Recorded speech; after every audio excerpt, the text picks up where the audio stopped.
selulose yang menunjukkan apakah dinding sel itu ada. Jadi ini bagus kalau ngecek protoplast yang masih baru, seharusnya dia tidak stain, ya, tidak menunjukkan yang tadi perubahan warna tadi. Jadi kalau misalnya ada preparasi dari protoplast yang kurang bagus, itu justru malah menunjukkan ada staining di situ. Nah, tapi ini juga bisa digunakan untuk protoplast yang dalam kultur kemudian menunjukkan bahwa dia itu mengalami proses regenerasi dinding, ya. Artinya apa? Selama proses tersebut ada semacam pembentukan dinding sel yang bisa ditunjukkan oleh warna dari atau staining dari chalcofluoride.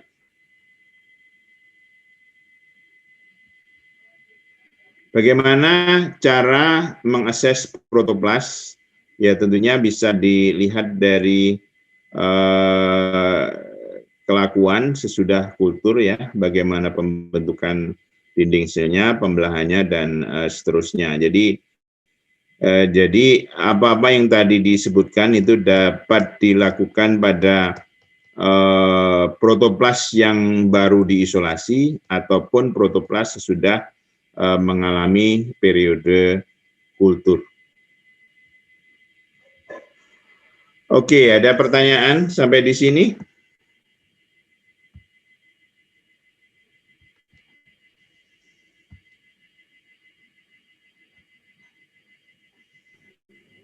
Izin bertanya, Pak. Ya, silakan.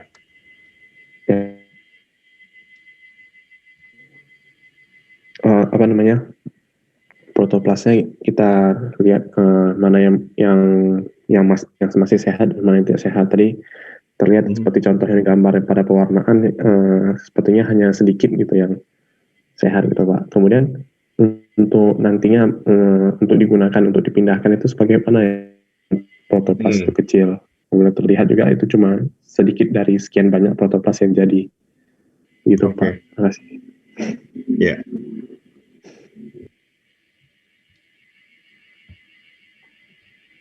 Oke, kita kembali ini ya. Oke, sebetulnya bisa dikatakan sedikit, bisa katakan agak banyak juga ya. Kalau Anda bisa lihat ini yang di sebelah kanan itu lumayan banyak ya. Ini kan banyak yang ini juga. Meskipun ya tentunya tidak sebanyak yang putih ini ya. Nah, memang ya begitulah kondisinya, karena yang pertama, kondisi protoplast ini kan tidak mempunyai dinding, sehingga dia memang istilahnya stabilitas itu sangat tergantung pada media di sekitarnya ya. Jadi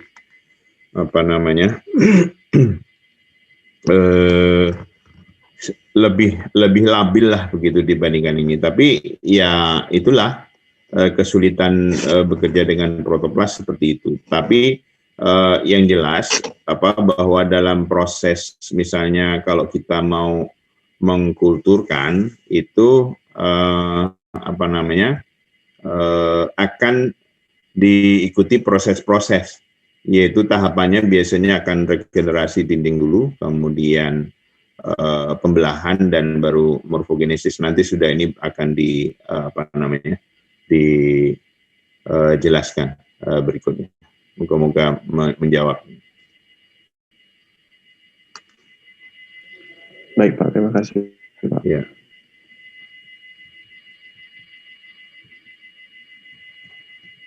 Contohnya mungkin memang kurang banyak ya exposure ini ya, bahan yang ini tapi ya tentunya tergantung tergantung preparation-nya juga ya, yang seperti ini, materinya ya, kemudian dia kondisi ditumbuhkan gimana, enzim dan sebagainya. Ini kebetulan mungkin yang ditampakkan yang di sini. Oke, saya coba break sebentar ya, mungkin sekitar 5 menit begitu. Apa namanya? Mungkin yang bagi yang mau minum silahkan.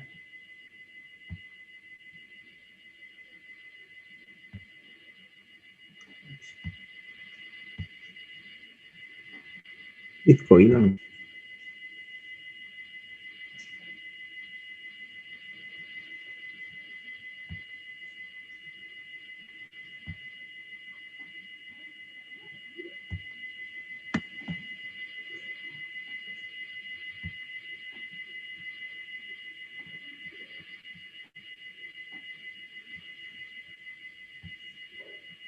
Stop share dulu.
Oke, kita lanjutkan ya.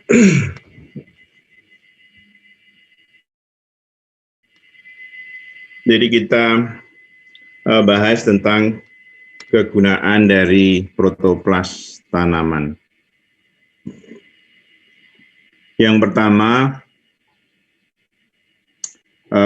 dapat membantu isolasi komponen-komponen sel, khususnya pada vakula. Kemudian bisa juga untuk studi yang terkait dengan fisiologi, biokimia, dan ultrastruktur. Yang ketiga, studi tentang regenerasi dinding sel. Kemudian regenerasi tanaman, dan yang terakhir adalah manipulasi genetik. CDE akan dibahas secara agak lebih detail.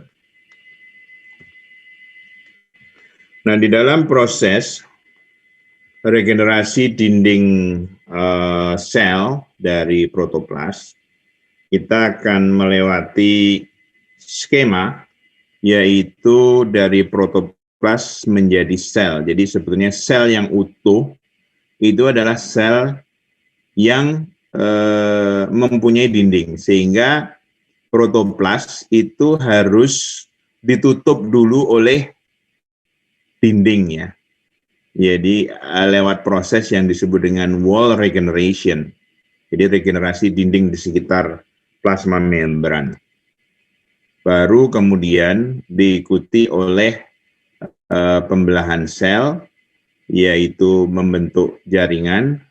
Nah, setelah ada jaringan, kita akan melewati proses yang namanya morfogenesis, baik itu membentuk embrioid atau embrio yang kecil-kecil, masih kecil, atau membentuk tunas yang nantinya pada akhirnya akan terbentuk tanaman yang utuh.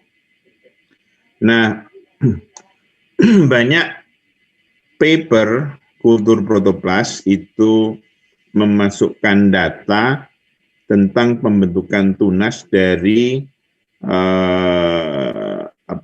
kalus yang berasal dari protoplas dan disebut atau diekspresikan sebagai persen kali dengan regenerasi tanaman. Nah, ini nanti ada beberapa penafsirannya.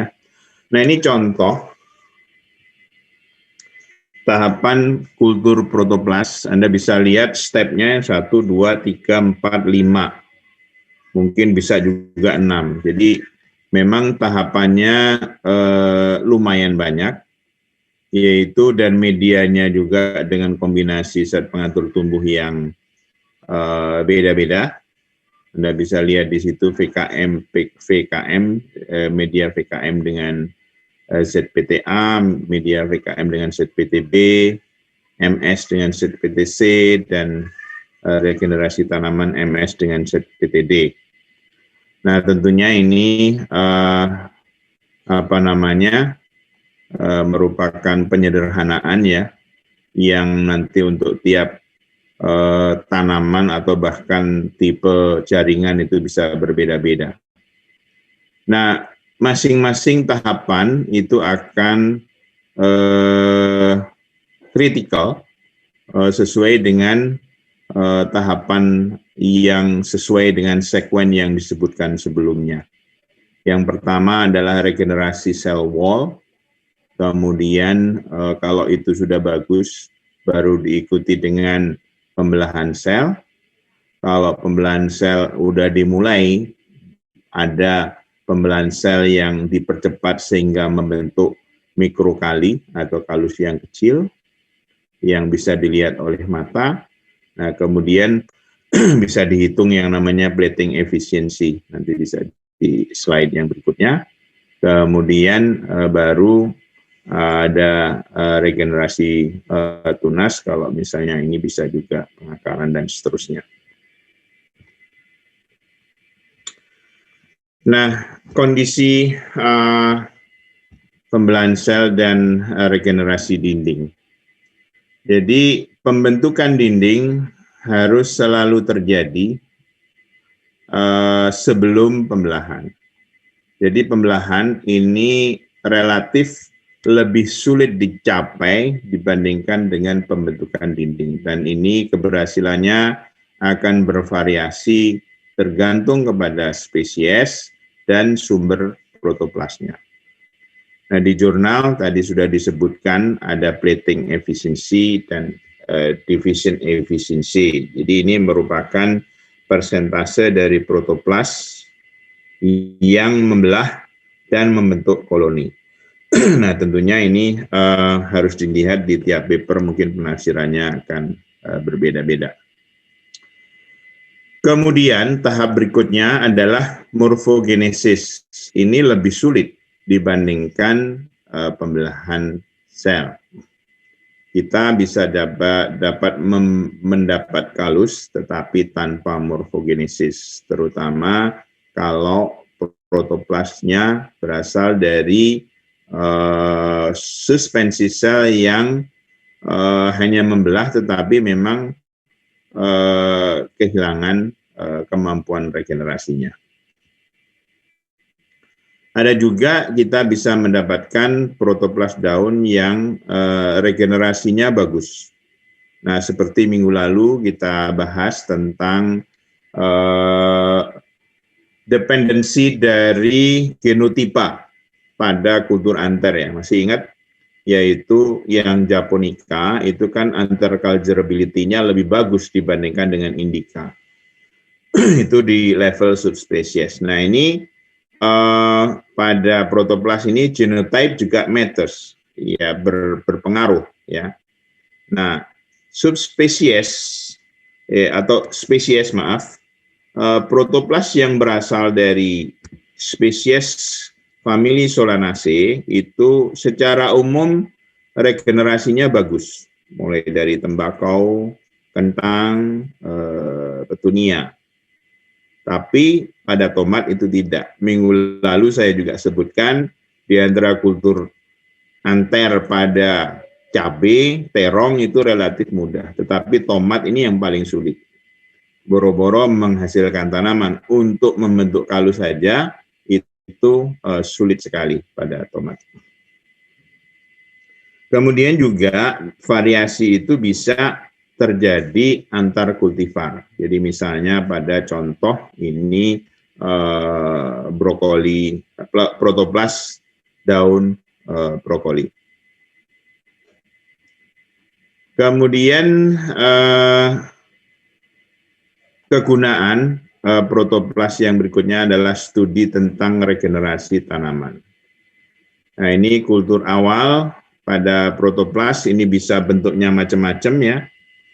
Pada medium yang liquid, pada berbagai macam wadah, atau mungkin di plate. Di plate itu apa, disebar lah di atas kertas filter, seperti yang foto sebelah kiri. Yang liquid ini pada apa namanya multi-well plate ya. Kemudian atau di embedded itu disisipkan pada agarus atau gel lain yang ditutup dengan medium yang liquid. Nah, ini protoplas dikulturkan di atas filter yang diletakkan di atas feeder layer. Feeder layer itu lapisan sel sel yang udah utuh ya. Jadi semacam namanya feeder itu kayak memberi makan. Jadi ada pengaruh dari sel hidup. Kalau kemarin kita bahas di anter itu ada bagian pinggirnya ya, ada semacam support dari sel-sel yang di luar itu untuk memberikan semacam hara pada polen ya, pada polen yang dikulturkan. Kemudian faktor media ya, kalau tadi ya arrangement dari fisik, media kulturnya ini di protoplas ini penting sekali, sama aja terkait dengan sel. Nah, ini mungkin memasukkan osmotikum ya, karena kondisinya kan tanpa dinding tadi, atau bisa juga ada komponen lain. Juga yang penting itu adalah jumlah kloroplas yang dikulturkan. Nah, itu akan berpengaruh atau mempengaruhi syarat-syarat hara yang diperlukan. Biasanya kalau jumlahnya lebih rendah, jumlah sel per milimeter akan memerlukan kondisi hara yang lebih demanding, yang lebih kompleks. Nah, ini tidak hanya di protoplas, tapi juga sel lain atau mikrospor juga demikian. Kalau rendah itu akan memerlukan media yang lebih kompleks. Sama seperti halnya pada kultur anter dengan kultur polen disebutkan minggu lalu ya. Karena anter itu seperti tadi saya sampaikan ada support dari dinding anter itu yang memberikan semacam nutrien begitu, dan juga menyebabkan sinkronisasi dari pertumbuhan ini.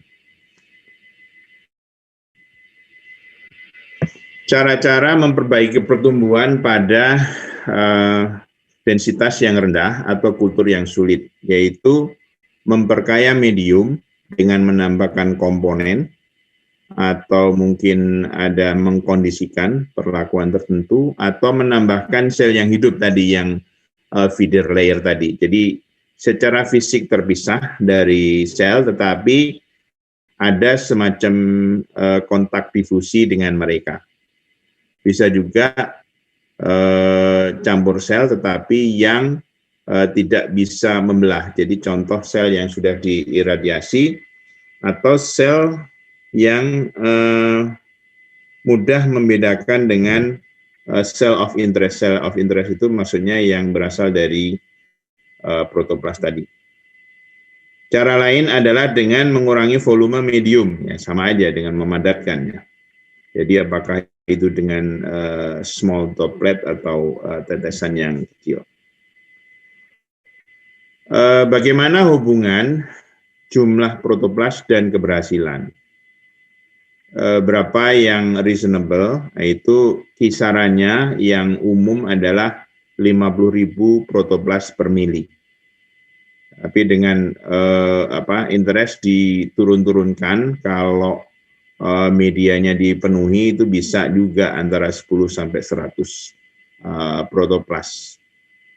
Well, ini untuk interest saja ya, tapi kalau hanya untuk standar kita pakai saja 50.000 protoplas per mili. Nah, ini contoh atau ilustrasi tahapan-tahapan kultur protoplas yang berhasil. Kita bisa lihat sebelah kiri itu protoplas daun, kemudian ini dikultur ya. Kemudian bisa dilihat bagaimana pembelahan pertama dari koloni yang masih kecil ya, dari protoplas sorghum. Nah, ini kemudian dibentuk yang sebelah kanan mikrokolonis, kelihatannya antara 8 sampai 16 sel ya, berarti sudah membelah 3 sampai 4 kali. Jadi kalau membelah 1 itu jadi 2, 2 jadi 4, 4 jadi 8, 8 berarti sudah membelah 3 kali, kalau 16 membelah 4 kali. Nah, ini yang lebih besar lagi, jadi pembentukan tunas dari kalus yang berasal dari protoplas, ini pada brokoli. Kalusnya di atas filter, kemudian ini ditunjukkan ada kalus yang muncul dari, tunas yang muncul dari kalus, kemudian perkembangan lebih lanjut dari tunas tersebut. Tahap lanjutan dari regenerasi brassica dari protoplas, ini tunas yang diakarkan pada magenta box, kemudian diaklimatisasi tanaman brokoli dari plant protoplas di tanah. Nah, ini berbagai macam brassica yang diregenerasikan dari protoplas. protoplas daun ya. Ini ada kubis kelihatannya, ada kelihatannya kale juga. Kale itu kale ya, daun atau sayuran yang dari keluarga kubis-kubisan juga.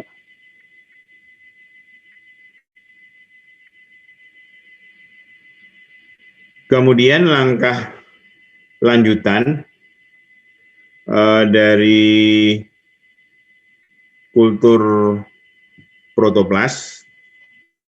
Nah ini memerlukan serangkaian media. Nah yang jelas harus diperhatikan adalah osmotikum yang lebih rendah, karena ini osmotikum ini diperlukan untuk menstabilkan protoplas yang masih belum ada dindingnya. Karena kalau tidak, maka dia akan bisa plasmolisa. Jadi harus dikurangi atau diencerkan secara bertahap. Kemudian kombinasi hormon garam mungkin diperlukan, terutama ini kaitannya untuk menginisiasi pembelahan sel dan juga mendapatkan pertumbuhan yang lebih lanjut atau morfogenesis sesuai dengan tahapan-tahapan tadi. Di tahapan kultur tadi di depan kan ada berbagai macam itu ya, disebutkan bagaimana regenerasi dinding, kemudian pembelahan lebih lanjut sampai kemudian morfogenesis. Nah ini berbagai macam metode kultur ya, plating di agar medium, ada kultur drip, tetesan, kemudian liquid culture di agar medium, agarospeed culture ya, berbagai macam, ada juga drip culture di agarus, mungkin dibaca saja. Ada nurse culture yang tadi juga ditunjukkan di slide sebelumnya ya. Ada semacam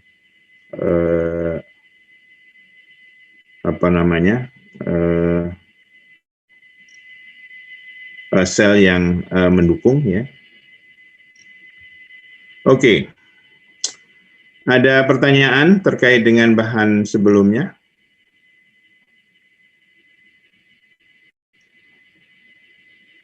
Kalau tidak ada, kita lanjutkan.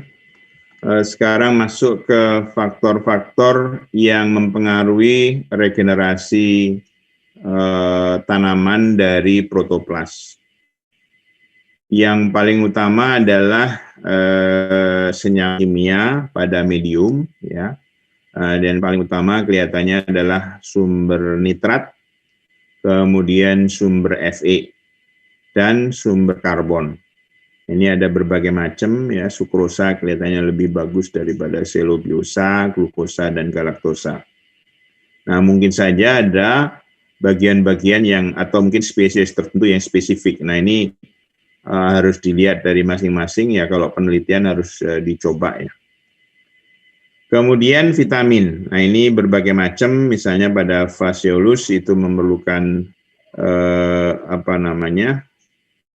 berbagai macam ya, nikotinik asid, pyridoxin, dan tiamin. Kemudian juga ya zat pengatur tumbuh, mulai dari auksin berbagai jenis ya. Harap diingat yang namanya auksin itu adalah kelompok hormon ya. Jenisnya bisa IAA, NAA, 2,4-D, folklorol IAA, mungkin ada yang lainnya 2,4,5-T, picloram, dan seterusnya. Kemudian sitokinin, ada zeatin, BAP, kinetin, ada lagi yang lainnya, kelompok divinylurea ya, tidiazuron, dan seterusnya. Nah, ini kombinasi mana?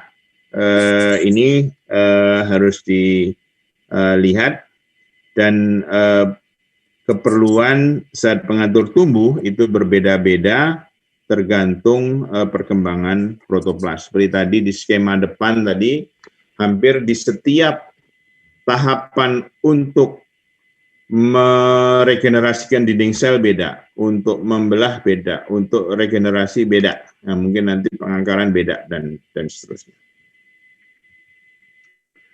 Kemudian yang kedua adalah kondisi kultur. Yang paling utama tadi adalah kepadatan. Sudah disebutkan jumlahnya antara 10.000 sampai 100.000 ya, tergantung pada spesies tanaman. Kalau terlalu tinggi maka akan ada kompetisi hara. Kalau terlalu rendah itu sulit detoksifikasi dan juga media yang lebih demanding. Kemudian pH, suhu, ya, cahaya itu berpengaruh. Dan yang ketiga adalah tipe tanaman. Monokotil secara umum itu lebih sulit diregenerasikan kalau dari plant protoplas ya. Oke, itu faktor-faktor yang mempengaruhi dan kita sampai ke bagian akhir dari kegunaan kultur protoplas atau mungkin isolasi protoplas, yaitu manipulasi genetik. Nah, ini bisa yang paling umum adalah fusi protoplas ya. Ini banyak dilakukan kalau di kita nih Pak Agus memang disertasinya terkait dengan ini ya. Bahan apa namanya diinginkan juga mungkin dari banyak dari Pak Agus. Kemudian yang berikutnya adalah uptake isolated DNA. Ini bisa untuk short term atau mungkin juga untuk mendapatkan tanaman transgenik, bisa uptake virus, bakteria, atau organel. Nah, ini tentunya adalah dasarnya sel tanpa dinding. Tujuan dari fusi protoplas adalah kombinasi gen organel ataupun gen nuklear yang umumnya secara keseluruhan adalah memperoleh tanaman dengan sifat-sifat yang diperbaiki, ini yang umum saya kira, dan menjawab pertanyaan-pertanyaan biologis. Ya, ini kaitannya adalah dengan mungkin pertanyaan biologis, sintesis tertentu dan seterusnya. Nah, apa keuntungan dan kerugian dari fusi protoplas?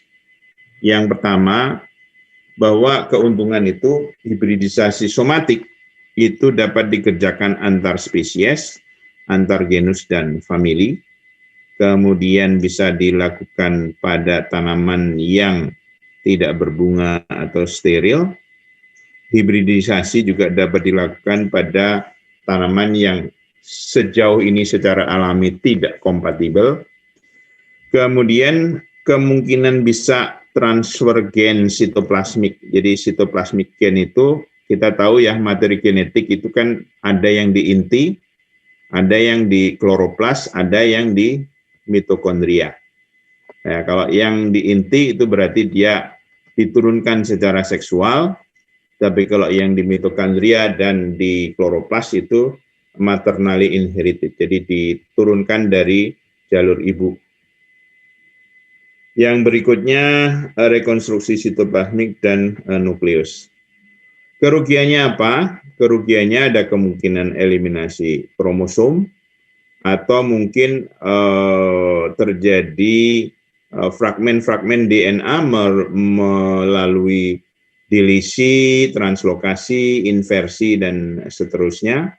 Variasi genetik yang besar, kimera, ekspresi yang tidak pasti dari karakteristik tertentu sesudah fusi, dan nah ini yang biasanya agak berat, regenerasi dari protoplas itu lebih sulit dilakukan.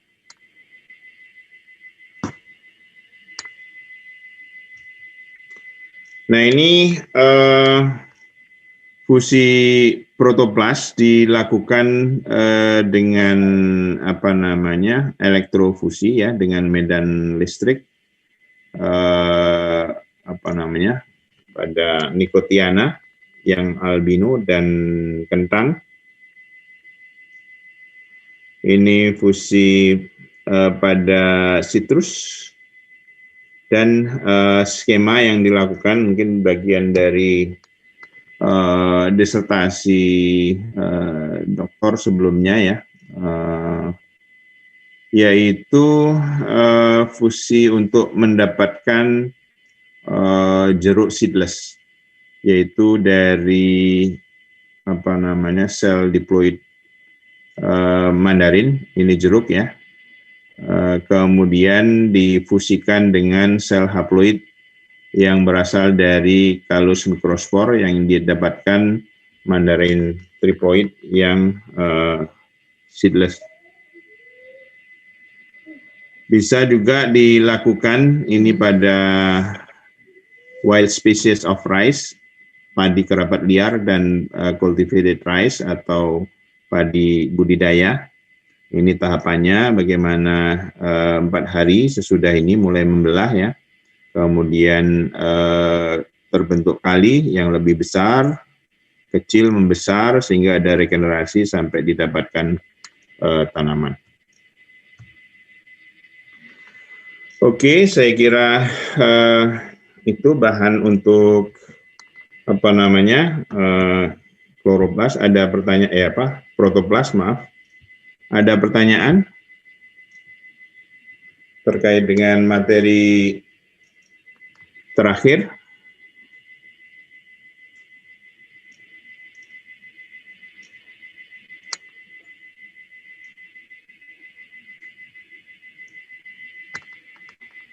Tidak ada? Oke, kalau tidak ada, kita cukupkan sekian. Selamat pagi. Assalamualaikum warahmatullahi wabarakatuh. Waalaikumsalam warahmatullahi wabarakatuh. Terima kasih, Pak. Sama-sama. Pak. Oke, silakan mengisi daftar hadir ya.